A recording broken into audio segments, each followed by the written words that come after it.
ఇప్పుడు నా పిల్లల్ని చదివించుకోలేకపోయాను, కొడుకుని కూడా చదివించుకోలేకపోతున్నాను, జీతం కట్టలేకపోతున్నాను, ఫీజులు అని పొలం వెళ్ళిపోయి ఫుల్ బాటిల్ పెరామర్ బాటిల్ ఉంటుంది అప్పుడు పెరామర్ ఫుల్ తాగేశాడు.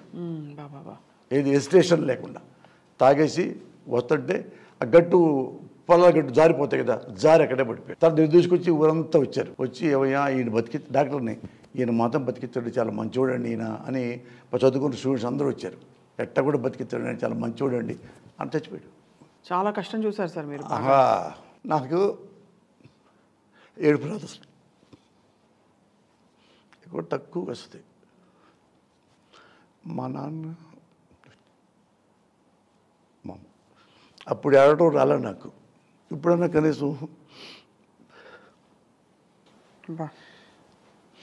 మనస్ఫూర్తిగా ఏడుస్తున్నా. అంటే ఆ స్వేచ్ఛ ఉంది కదా ఇప్పుడు నాకు, ఇప్పుడు ఆ స్వేచ్ఛ ఉంది.